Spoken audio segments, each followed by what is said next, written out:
मोदी जी आजकल एगो गाना बहुत बाज रहल बा। पतिया नतिया पटना बा आ देवरा ढोढ़ी चाटना बा। रउआ इ गाना सुननी है कि ना? हम तो इतना ज्यादा सुन लेनी है कि हमार टकला एकदम चिकन हो गइल बा। रउआ खूब बात करेनी। जौन गाना मार्केट में इतना धूम मचैले बा उ गाना हम कैसे नहीं सुन सकत? कहियो हमहू तो देवर रही। अच्छा ई बताई ई गानवा गइले कौन बाजी? जौन लिखले बा ओकर नाम पीके आर्यन ह आ जौन गइले बा ओकर नाम चंदन चंचल ह। दुनू गोड़ा के लेके आइल बानी, लिख खुदे बतिया ली। मोदी जी प्रणाम। सब पत्रकार मिल के कहता रह कि हम बहुत गंदा गाना गइले बानी। का ई गाना रउआ गंदा लागता? अरे कौन पत्रकार हरे? तनी बोला था हमारा सामने। जौना गाना के सुन के हमारा बुढ़ारी में जवानी के फील हो रहल बा। उ गाना गंदा बा।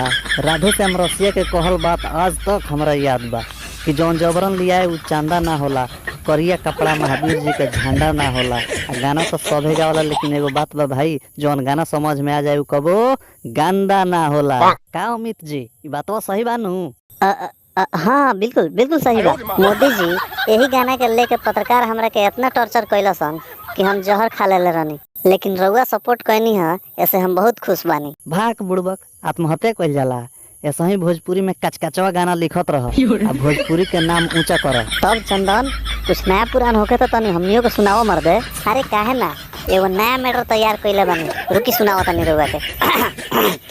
अरे मन करे छौड़ी के बहिया में धरी, मन करे छौड़ी के बहिया में धरी, ऐसन ठेल सकी छेर छेर भरी, ऐसन ठेल सकी छेर छेर भरी। पाक लेना कहीं का ई छेरे वाला पोके वाला गाना हमनी ला रखले रहे। हे पीके आर्यन, अरे तू मर्दे सुनावा कुछ। गम देले बिया चाचा सुना मोदी हो, याद आवे ले त मन करे रोदी हो। ई कैसन लागल? अरे जियो ब्यास जियो, तू तो हमरा जवानी के पल याद दिला देला मर्दे। असही लिखत रह, हमारा आशीर्वाद बा।